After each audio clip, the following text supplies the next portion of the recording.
Suite à la bataille intense, une noble blessée avec une longue queue de cheval tressaillit sur le sol, apparemment inconsciente. La lumière brille sur elle, soulignant le sang sur son visage, un sinistre témoignage de la violence récente. Une silhouette s'avance. C'est Derek. Il soulève doucement la tête de la noble, son expression illisible au milieu du décor chaotique du village en flammes. Sans un mot, Derek prend la noble dans ses bras. Il la tient fermement alors qu'il s'apprête à quitter le lieu du combat. Derek porte la femme à travers le village fumant. Les villageois restants ne peuvent que regarder en silence, chuchotant entre eux sur son passage, leurs visages mêlant peur et incertitude. Pendant ce temps, deux villageois, un homme âgé chauve et un plus jeune barbu nommé Richard, sont au désespoir. Le vieil homme est à terre, vaincu. Richard le presse, debout, Richard. Mais le vieillard ne peut que se lamenter, il nous a vraiment tous condamnés, faisant référence aux actions drastiques de Derek. Un jeune homme aux cheveux châtain clair se tient dans la foule, le visage stoïque alors qu'il observe les événements. Les villageois derrière lui regardent avec des yeux écarquillés par le choc et la peur. Les villageois regardent Derek porter la noble à travers une grande porte voûtée, disparaissant dans la lumière.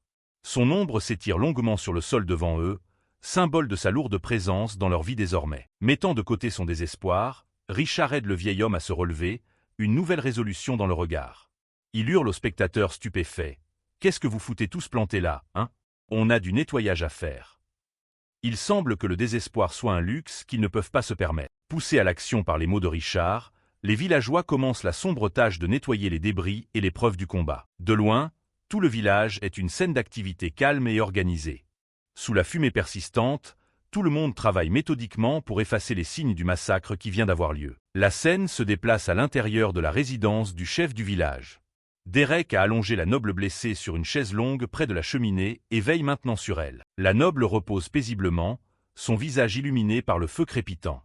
Elle semble stable pour l'instant, reposant sous une épaisse couverture chaude. Derek est assis à ses côtés, un gardien silencieux dans la pièce chaleureuse éclairée par le feu. Il semble calme, mais une tempête de notifications système est sur le point de gâcher sa journée. Il laisse échapper un long soupir et, comme sur commande, une rafale de fenêtres bleues du système surgit devant lui avec un ding électronique. En fixant les multiples notifications, niveau supérieur, et les gains de XP pour avoir tué des guerriers humains, Derek est visiblement agacé. Fait chier. Pense-t-il, voilà pour mon plan de faire tous ces donjons bas niveau avec Thomas. Apparemment, massacrer des nobles s'accompagne de bonus de puissance inopportuns et non programmés. Il grogne de frustration, se tenant la tête. Je dois être la première personne au monde à être vénère de monter de niveau. Les galères d'être trop efficace pour son propre bien. Son expression s'adoucit un instant alors qu'un nom lui vient à l'esprit. Derek. Une lueur de souvenir, ou peut-être juste lui qui réalise sa propre absurdité. Juste à ce moment, la noble remue. Elle lève la tête, la voix faible alors qu'elle demande avec urgence. Le village? Derek se tourne calmement vers elle et la rassure en deux mots simples.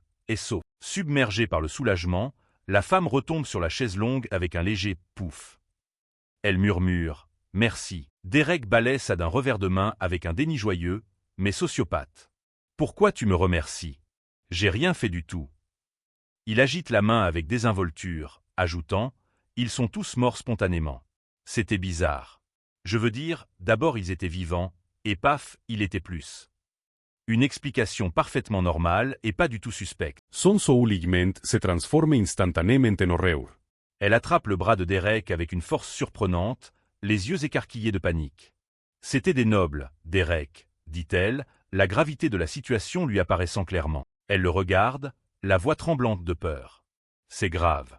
Si quelqu'un apprend ce qui s'est passé ici, le village entier. Derek sourit simplement, l'air calme et posé. Il prend doucement sa main dans la sienne. Alors on ne laissera personne le découvrir, dit-il, comme s'il organisait une fête surprise au lieu de couvrir un massacre. Il continue doucement, posant les bases de son plan.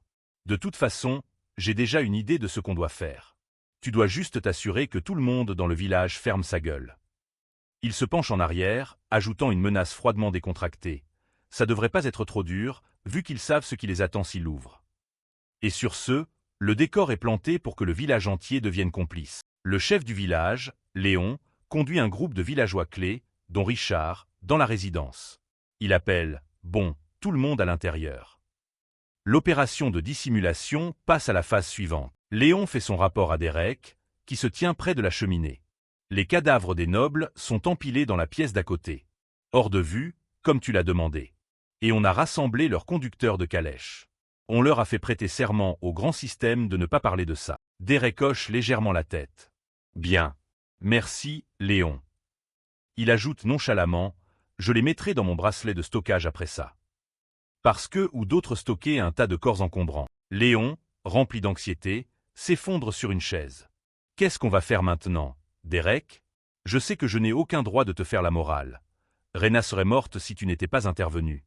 Mais je ne vois pas comment on va se sortir de ce merdier. Suant et plein de regrets, Léon se lamente. Si seulement tu m'avais écouté et laissé vivre. Mais Derek le coupe calmement. T'inquiète pas, Léon. Derek se tient devant eux, l'image même de la confiance. J'ai un plan, annonce-t-il. Mais je ne peux pas le faire seul. J'aurai besoin de l'aide de tout le monde dans cette pièce. Les villageois rassemblés, Léon, Richard et les jeunes apprentis de Derek, écoutent avec des expressions sombres, comprenant le poids de ces mots. Le regard de Derek s'intensifie. Non. Se corrige-t-il, j'aurai besoin de l'aide de absolument tout le monde dans le village. La conspiration devient communautaire. Dehors, le nettoyage continue. Les villageois travaillent ensemble, emportant les blessés et déblayant les débris, les visages marqués par une sombre détermination alors qu'ils mettent en œuvre la première étape du plan de Derek. De retour à l'intérieur, Derek interroge Richard. Richard, combien de temps on a, à ton avis, avant que la maison noble ou la guilde des aventuriers viennent vérifier? Richard, l'air stressé, répond « Difficile à dire avec certitude. Ça pourrait être n'importe quand, de quelques jours à quelques semaines. Je vois, dit Derek en caressant son menton pensivement. On va juste devoir espérer que c'est quelques semaines, alors. Il conclut par un « d'accord » décisif. La scène bascule sur une réunion du village. La noble, maintenant rétablie, se tient sur une estrade en bois avec Léon et Richard, s'adressant à la foule. Elle commence. D'abord, nous devons tenir une réunion et nous assurer que chaque personne du village comprend bien les enjeux. Elle expose l'histoire fabriquée avec conviction. L'histoire, c'est que les nobles sont venus, ont récupéré la carte auprès de Richard et sont partis pour le donjon. C'est tout, déclare-t-elle face à la foule. Ils ont à peine mis les pieds au village. Un alibi simple et propre. Plus tard, Derek parle à un Richard abattu. Désolé, mais tu vas perdre ta carte, Richard. Il présente ça comme un sacrifice nécessaire. Un petit prix à payer si ça garde le village en sécurité. Derek s'adresse ensuite à nouveau au petit groupe, le ton sérieux. Ensuite, je vais avoir besoin de serments de la part de tout le monde dans cette pièce. Un villageois barbu a l'air choqué. Un serment? Au grand système? Pourquoi faire? Demande-t-il, confus et méfiant. Derek explique en désignant son apprenti aux cheveux blonds. Ce serait le même serment que Thomas a prêté avant qu'on commence à voyager ensemble. Que vous ne révélerez mes secrets à personne sauf si je l'autorise. Le garçon, Thomas, hoche la tête pour confirmer. Le villageois barbu refuse fermement. Désolé, Derek, mais je ne peux pas prêter serment. Il précise, je sais que tu es honorable, mais je ne me mettrai pas dans cette situation. J'ai vu ce qu'ils peuvent faire aux gens. Le chef du village, Léon, prend également la parole, faisant écho au sentiment. Je le ferai si je dois le faire, mais je préférerais ne prêter aucun serment non plus. Les deux anciens du village sont unis dans leur méfiance envers les serments du système. Brisant l'impasse, Richard regarde vers l'endroit où la noble se repose et pose à Derek la question cruciale. Si je le jure, est-ce que tu garderas le village en sécurité? Derek croise son regard, son expression mortellement sérieuse. Au mieux de mes capacités, promet-il. En entendant cela, Richard prend sa décision.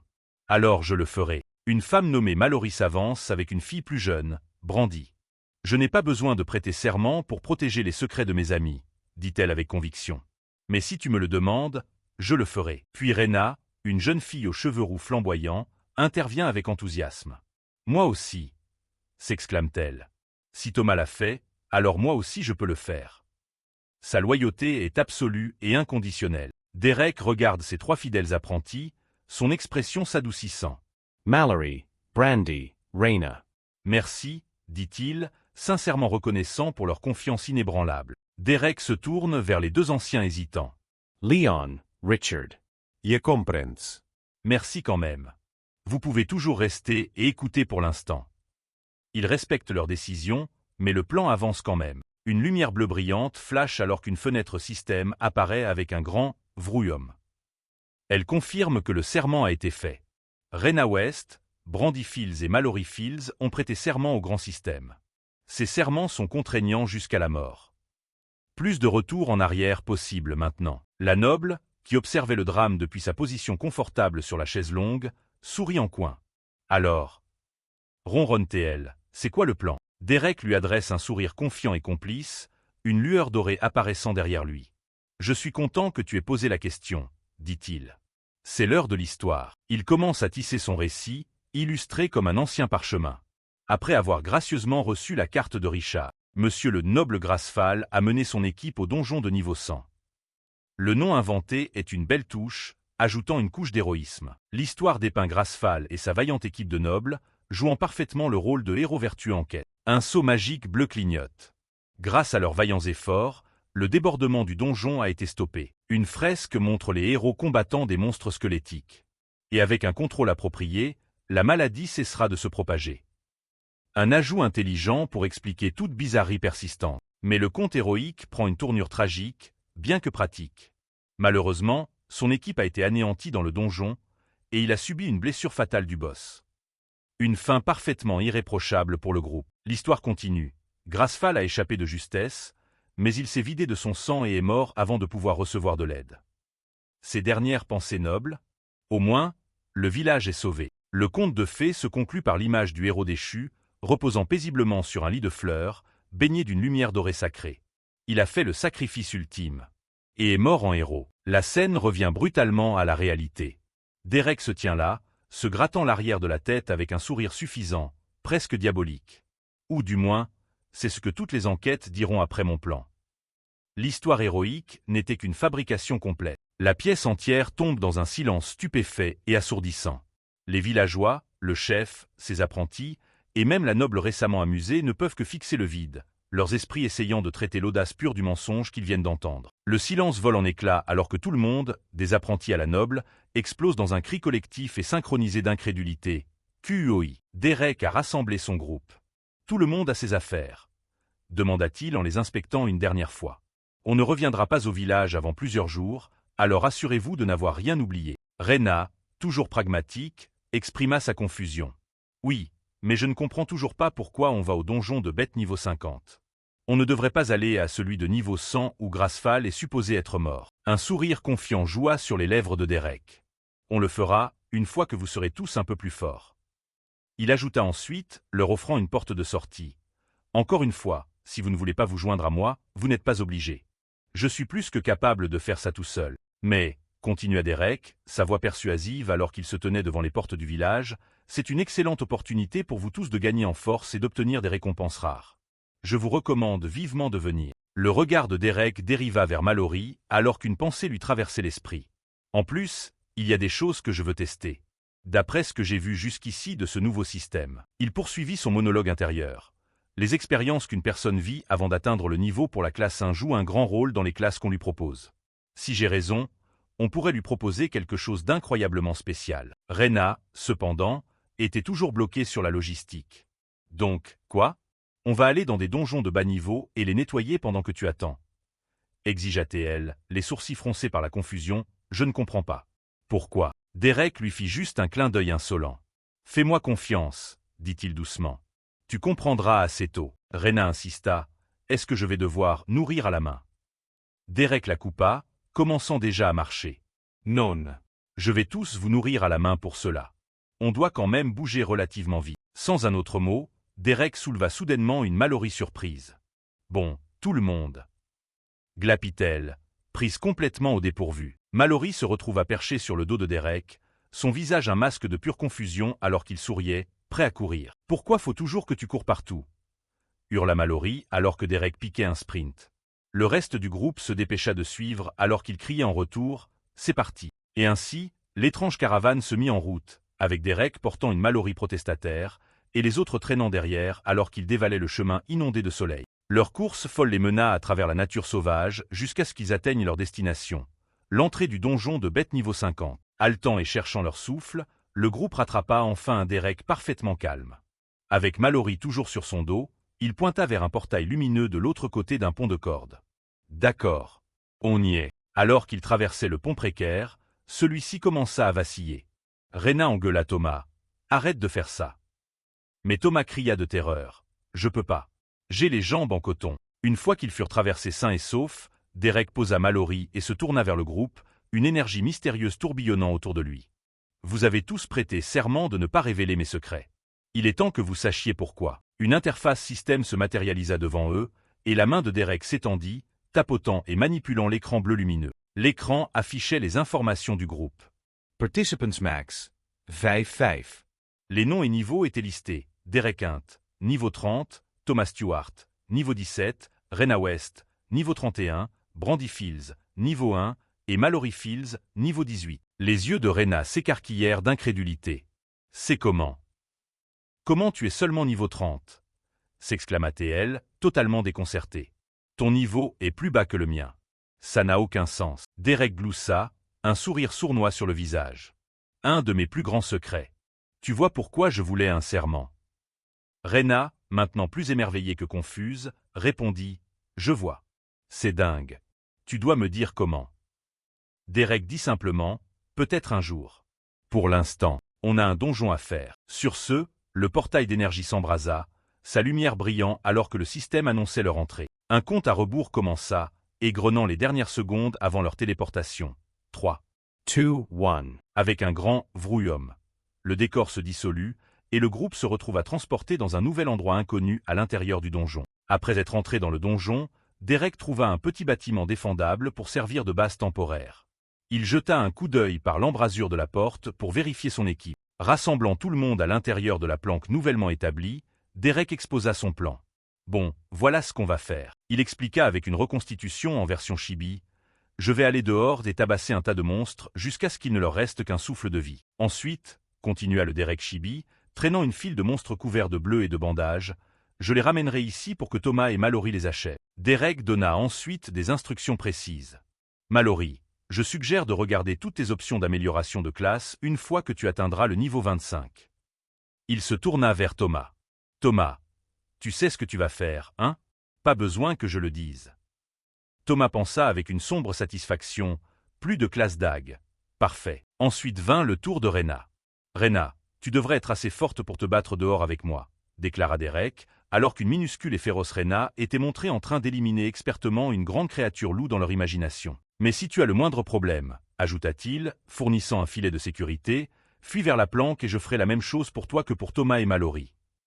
Le scénario imaginé montrait une Rena paniquée courant se mettre à l'abri. Mallory, ne voulant pas être laissé pour compte, leva avidement la main. Et moi? Derek marqua une pause, se tournant vers elle. Toi, il la regarda avec un visage impassible et livra la nouvelle écrasante. Tu ne feras rien du tout. Le monde de Mallory s'effondra. Derek clarifia rapidement, sauf t'entraîner sur tout un tas de peaux. Le désespoir de Mallory se transforma instantanément en pure extase. Oui, hurla-t-elle, s'imaginant dépcer joyeusement une montagne de peaux de monstre. Avant qu'il ne puisse commencer, Derek leva la main. Avant qu'on commence, Mallory. Elle le regarda d'un air interrogateur. Oui. Il pointa son simple bâton. C'est la meilleure arme que tu aies. Mallory supera. Ba ways. Ma classe est commune, et les armes n'étaient pas faciles à trouver au village. Elle expliqua le système injuste. Tous les guerriers forts ont reçu les meilleures armes, et nous autres on a eu, eh bien, le reste. Une lueur bleue familière enveloppa le bras de Derek alors qu'il se préparait à accéder à son inventaire personnel. Avec un grand bruit de déversement, Derek vida une vaste collection d'armes de haut grade sur le sol. Choisissant une nouvelle. J'en ai plein. Mallory ne pouvait que fixer le tas, complètement choqué. C'est quoi ce délire? L'équipe entière était stupéfaite par le volume pur d'équipements de qualité. Y en atellement.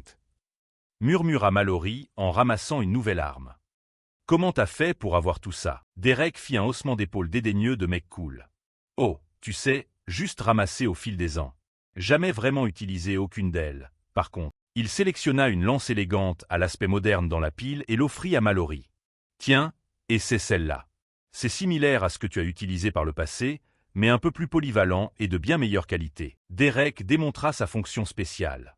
Appuie sur le bouton sur le côté pour étendre et rétracter des lames. Avec une série de bruits, piou-piou, des lames jaillirent de la lance, faisant sursauter tout le monde dans la pièce. Mallory dit simplement « Oh, waouh !» Voyant tous les nouveaux jouets, Thomas devint avide et essaya d'en choper quelques-uns pour lui. marmonnant, je prends quelques dagues aussi. Juste au cas où. Mais Derek n'était pas d'accord. Thomas commença à demander « Est-ce que je peux aussi avoir des DAG ?» avant que Derek ne se penche vers lui avec un regard tueur. « Tu veux vraiment poser cette question ?» dit-il de façon menaçante. « Tu prends une lance. » L'équipe nouvellement équipée, il était temps de passer à l'action. Bon, Raina, tu es prête? Demanda Derek. Debout à côté de lui, arme en main, elle répondit avec un « prête, déterminée ». Les deux sortirent de la planque et posèrent le pied sur le sol du donjon. Au moment où ils furent dehors, le sol trembla avec un sentiment de destin imminent, alors qu'une horde de bêtes massives à l'aspect démoniaque et aux yeux rouges brillants chargeait vers eux. L'air se remplit de grognements terrifiants et de reniflements, alors que la charge de monstres rouges ressemblant à des taureaux se rapprochait, leurs yeux brillant d'énergie démoniaque. Malgré les chants écrasantes, Derek sourit simplement, un regard sauvage dans les yeux. Il se tourna vers la déterminée Rena à ses côtés et déclara « Ça va être marrant ». Le sol lui-même sembla trembler alors que la charge de bêtes démoniaques tonnait vers les deux silhouettes solitaires. Dans un puissant vrouillum, Derek et Rena rencontrèrent la charge de front, leur corps nimbé d'aura puissante alors qu'ils plongeaient dans la mêlée. Avec un POC écœurant, le poing de Derek percuta le crâne d'un monstre, sa puissance brute s'affichant pleinement. De retour à la planque, Derek s'éclaircit la gorge avec un HM. À ses pieds, un monstre complètement tabassé, de la bave coulant de sa bouche, laissa échapper un « grawao », confus et pathétique. Un sourire presque diabolique s'étala sur le visage de Thomas alors qu'il chargeait une boule d'énergie. « Dis bonjour à mon petit copain », chuchota-t-il au monstre terrifié et gémissant. Leur plan entra pleinement en vigueur. À l'intérieur de la planque, Thomas et Mallory achevaient efficacement les monstres affaiblis que Derek leur amenait. Dehors, Rena se battait avec une grâce mortelle, tenant bon contre les bêtes puissantes. C'était une symphonie de massacres stratégiques. Alors que le soleil commençait à se coucher, Derek s'assit triomphalement sur une pile de cadavres de monstres. « Je crois que ça le fait », dit-il en regardant sa compagne. « Beau boulot, Rena. » Les derniers monstres furent éliminés avec une efficacité brutale, leur corps étant poignardés et tranchés pour ce dernier petit peu d'expérience. Un flash de lumière brillant enveloppa Thomas et Mallory. « J'ai atteint le niveau 25 », cria Thomas, incrédule. Mallory, brillant à côté de lui, était tout aussi ému. « Moi aussi. Je n'aurais jamais cru voir ce jour. » Derek frappa dans ses mains, un sourire fier sur le visage. « Marvelous. » Maintenant, passez en revue toutes vos options d'amélioration ou de changement de classe et réfléchissez-y bien. Alors que Thomas ouvrait avidement le menu système, Derek apparut derrière lui comme un fantôme. « Miniaturesement, Thomas. » Thomas, sans quitter l'écran des yeux, répondit avec un sourire en coin. « Je sais, je sais. » Thomas halta soudainement, les yeux écarquillés par le choc et l'excitation. « On m'a proposé une classe rare. » s'exclama-t-il. Ça s'appelle lance-d'âme. Une image d'un guerrier élégant en armure remplit sa vision. Ça se concentre sur les dégâts perçants, lut-il, et me permet de projeter une extension de ma lance. Mais l'excitation de Thomas s'estompa, remplacée par une profonde tristesse. Mais... Il hésita, ses yeux s'embuant alors qu'un seul mot échappait de ses lèvres. « Papa ». Mallory remarqua sa détresse et posa une main réconfortante sur son épaule. « C'est bon, Thomas », dit-elle doucement, offrant un signe de tête rassurant. « Il sera toujours avec toi, même si tu n'as pas la même classe. » Mallory partagea ensuite ses propres résultats. « Je n'ai pas de rare, mais j'ai une classe de type croissance peu commune. Ça s'appelle Fureur d'Homme. » Elle décrivit ses capacités sur une image d'un puissant guerrier au masque d'Oni. « C'est concentré sur la force et l'endurance, et l'utilisation de coups écrasantes avec mon bâton. C'est une classe de croissance. Je ne peux pas ne pas la prendre, non ?» En les regardant, Derek ne put s'empêcher de sourire. Il pensa, « Ça se passe encore mieux que je le pensais. Tout le monde progresse bien. » Il regarda son équipe, tous faisant leur premier vrai pas vers la puissance. Parfois, tout ce qu'il faut pour que quelqu'un s'épanouisse, c'est un peu d'aide extérieure. Ses protégés occupés, Derek décida de vérifier son propre statut. Il ouvrit sa fenêtre système et commença à se demander « Je me demande combien de niveaux j'ai ?» Il s'arrêta net, surpris par ce qu'il voyait. Hein. Une notification massive clignota devant lui au milieu d'une tempête d'énergie violette. Niveau 25 atteint. Veuillez choisir une nouvelle classe ou améliorer la classe actuelle. Une réalisation s'imposa à lui. C'est vrai. J'ai atteint le niveau 25 quand j'ai tué les nobles. Un vortex d'énergie sombre, semblable au vide, tourbillonna depuis sa poitrine alors que la pleine implication le frappait. Un sourire s'étala sur son visage. Je peux améliorer ma classe, moi aussi.